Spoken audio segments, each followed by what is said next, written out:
Hello, true duelists. My name's Craig Fee, and welcome to Yu-Gi-Oh! Single Card History, the series where I talk about some of the cards that have impacted Yu-Gi-Oh! Throughout the years, and some of the other ones that didn't from time to time.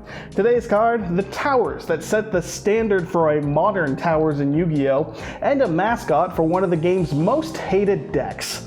It's Masterpiece, the true Dracoslaying King.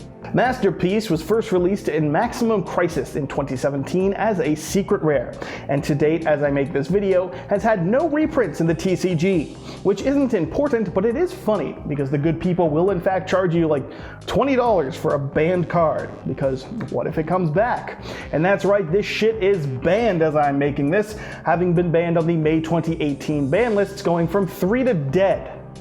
Harsh, I know. A level 8 light worm with 2950 attack and 2950 defense, its effect reads: to tribute summon this card face up, you can tribute continuous spell or trap cards you control as well as monsters. Unaffected by the effects of cards with the same card type, monster, spell, and or trap, as the original card type of the cards tributed for its tribute summon. Once per turn, during either player's turn, if you control this tribute summoned monster, you can banish one continuous spell or trap in your graveyard, then target one other card on the field, destroy it. That's right, this shit's so old it doesn't even have parentheses quick effect. It's still during either player's turn. Some retro PSCT for you. This is what the kids call a Towers, a monster who is immune to other cards or effects in some way, the original of course being the infamous Apocryphal Towers, which while I have a video on that if you're more curious about, we are talking about Masterpiece. And that is that New Game Plus type of Towers, because unlike the original Towers, it can actually do something on the opponent's turn.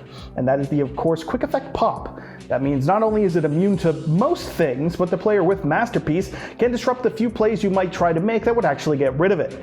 It's worth noting that Masterpiece cannot be immune to all 3 card types, and will always be affected by one of the 3, being Monster, Spell, and Trap, because by game mechanics, a level 8 monster will only need 2 cards as tribute.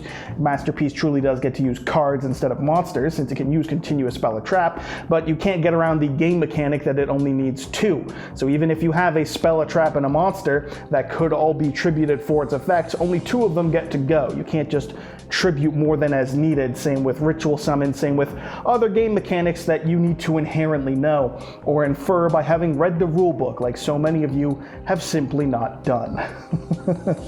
Thankfully for Masterpiece though, by 2017, one of the 3 card types was far less important in terms of playwright and usefulness than the other 2. Summoning out the boy and making it immune to monsters and spell effects meant you effectively had an unoutable monster for the majority of decks that weren't playing kaijus to be able to tribute over this, which is a great segue into the decks that played this card, since Maximum Crisis didn't just bring the true Draco deck to the format, it also brought new support for the format warping Zodiac cards. Granted, for Zoo it was really just Hammer Kong and Chakanine, but that's not the point because there were new toys to play with. And while True Draco could be played pure, players quickly learned that 2 things about True Draco were very important for the deck. The first being that it doesn't really need its normal summon, since you can tribute the continuous spell and traps to summon your monsters, and the continuous spell and traps all have effects that let you immediately tribute summon one of your True Draco monsters without using your normal summon.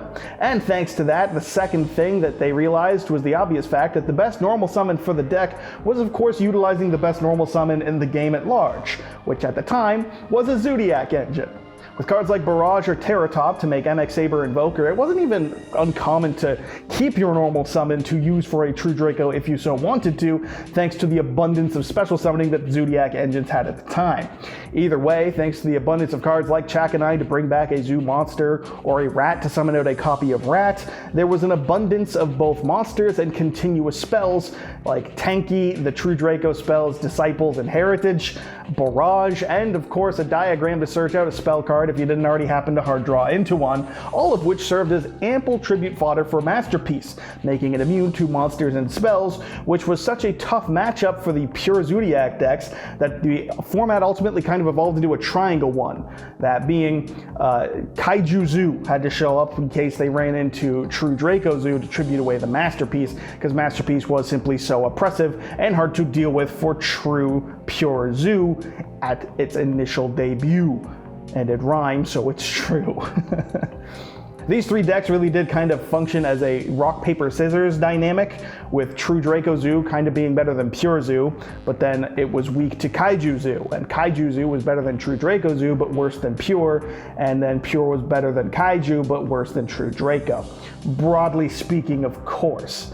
This lingered even into the next format with the introduction of Master Rule 4, with August of 2017 bringing in the Master Rule change, and the link monster Mrs. Radiant, which helped Zoo tremendously by being an attribute link that was released alone without the other attribute links, in a format that was already heavily dominated by Earth monsters.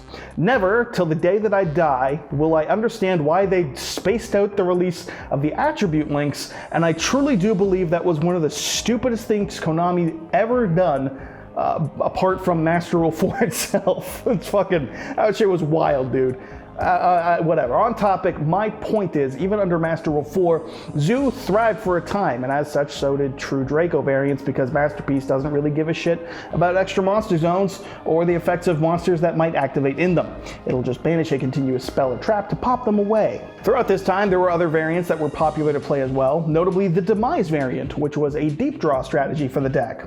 Because this deck can easily play Pot of Desires, Pot of Duality, and even Card of Demise to go through as many of their cards as possible in a turn, not to mention both their continuous spells have draw effects, not to mention Diagram to Search. It's not too hard to get deep into the True Draco deck just by activating the cards in your hand. And it's not like the special summoning lock on Duality or Demise mattered at all, since all True Draco does is tribute summon, whether it's by the normal summon or the 6 extra ones it'll get in its turn through its continuous spell and trap. Or more accurately, probably like 2 or 3 extra in a turn, but I'm being hyperbolic for the sake of trying to be mildly more entertaining. Either way, if you did activate a Demise and you couldn't set all of your continuous spell and trap, you can simply discard them and then use them as fodder for Masterpiece to pop cards on your opponent's turn, which is why the Demise Draco builds were super popular at this time as well. Invoke True Draco was the third most popular way to play from what I can tell and also remember, because like I said earlier, this deck really just goes well with whatever the best normal summon is in the game, and this one kind of set the stage for Alistair to be it, or helped set the stage if nothing else, because if you can get a negate on board with a Mechaba, or maybe help you OTK with the fire one that I'm forgetting the name of, Purgatorio, that's it, definitely wrote that in the script.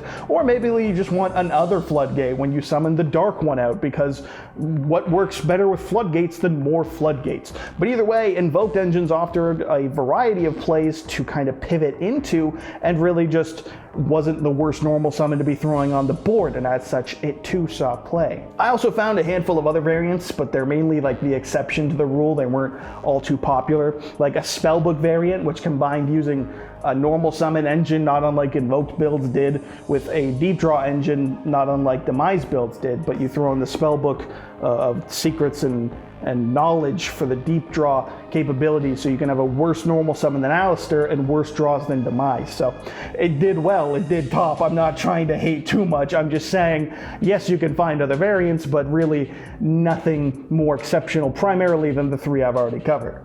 During the course of the deck's history, Masterpiece was always a pivotal piece of it, because it's a boss monster and it's part of a really sticky board to get rid of, since it can pop, it can not be affected by monsters or spells or traps depending on what matchup they're playing. It dictates what card they might want to be immune to. If they face Altergeist, they can just tribute away one of their continuous traps and be immune from all your traps and monsters instead. Not to mention, it can tribute away any continuous spell or trap, which means that any Floodgate just kind of works perfectly with the deck. Skill drain your opponent on their turn, tribute away your own skill drain to summon your boss monster, and hey, look at that, you're an asshole. But we already knew that, you're playing True Draco. Over the years, it played a pretty staple role at like a 2-of in the majority of builds. Konami did try to address the deck in various ways. They banned Dynamite Knight, which got the deck its trap cards. They limited the Reborn trap itself, and they limited the Spell Searcher and Ignis Heat. During the hits, the deck stayed popular though, or at the very least viable, and since Konami doesn't like to hit Floodgates, or didn't in 2017, the deck would continue to see success. And case in point, this deck stayed popular enough to need hitting again when we did inevitably get into Master Rule 4 in 2018, because well, you're not going to believe this, but as more decks struggled with the extra deck shenanigans of needing Link arrows and their other monsters, so as Rogue just fell off the map completely, it turns out the Floodgate deck that doesn't need links at all continued to do well. And so they banned this motherfucker a few short weeks before the game got a hand trap of sorts that could at least stop the pop in the form of infinite impermanence. Because, you know, make it immune to spells and monsters, and then I just impermagate it and make my plays anyways. That is truly a bit of comedy from Konami. I love that they've got it just a few weeks between the two. It's fucking great. Rip to Imperm, rip to the king. As I make this video now and today, the card remains banned, although that probably will change soon, or it may change soon. We're out of Master Rule 4 and into Master Rule Sorry, or Master Rule 4 2020 revisions, where you can play the game as it should be played. That is, only links and pendulums needing the arrows. So now the decks that were previously maybe kept underneath a little bit by using Fusion Xyz and Synchros are at least a little more viable comparatively, and by a little I of course mean a fucking lottle. Not to mention the fact that power creep has accelerated well beyond what the game was like in 2018, which is crazy and also true. Not to mention the infinite impermanence is a way, like I said, to shut off the dreaded monster and spell immune masterpiece, and with the existence of cards like Access Code and even Boral Sword Dragon, it's not nearly as difficult to out in battle. Granted, you will have to get rid of a Dragonic Diagram that they might have up as well, because that was just another lovely annoying detail Konami gave True Draco to make all their monsters indestructible by battle once per turn. So fucking cool, Konami. I love it when you do that to their floodgates. It exists to me in this cool state that that is like the game won't be broken by it. I'm not going to sit here and say the game will die if Masterpiece comes back, but I will say I don't want it to come back.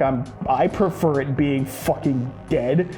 True Draco is much weaker currently than it was in its prime. That doesn't change the type of gameplay that it has and the fact that that gameplay sucks.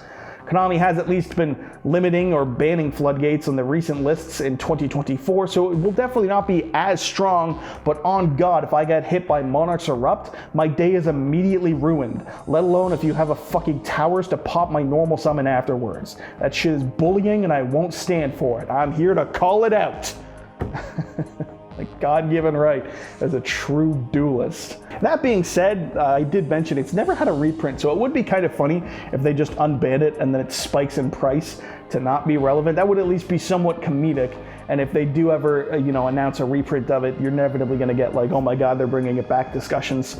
And then, all that jazz surrounding fucking the Yu-Gi-Oh! Secondary market. It's good times. Overall, Masterpiece is a hell of a card. Tower's monsters are obnoxious to face as is, let alone when they have quick effects to pop cards on your field like Masterpiece has. It's a card designed to work well with floodgates inherently, allowing you to flip them on the opponent's turn to stop them from playing, and tribute them away on your own turn to let you play unimpeded. That means that you get to play with floodgates as much as you want, and the opponent gets to not have a choice at all and deal with the endless floodgates. And of course, when you tribute them away, they're more fodder for the towers to pop cards with. You couple that with the fact that True Draco can summon this without the use of its normal summon, allowing them to tech in cards like Amano Awado to fully protect them from all monster effects during their turn, making them almost immune to hand traps, and it really begins to feel like they get to play with impunity, which, fun fact, is not fun. But it is a fact, I guess. I don't know. It's not really good for the game, It's not inherently broken. It's not stupidly, unfathomably, unbeatably, this is the worst format ever, but it is the worst format ever because you're dealing with shit that isn't fun. It promotes shitty gameplay. And if you ask me, that's no good. Okay? That shit is fucking bad. So that's our look at Yu-Gi-Oh! Single card history, Masterpiece, the true Dracoslaying King. Stay tuned for the next video and feel free to suggest some cards to review or what type of video you'd like to see. Don't forget to like and, as always, subscribe to YGO Strats to impress your smoking Italian wife, and so you too can be a true duelist. Oh shit!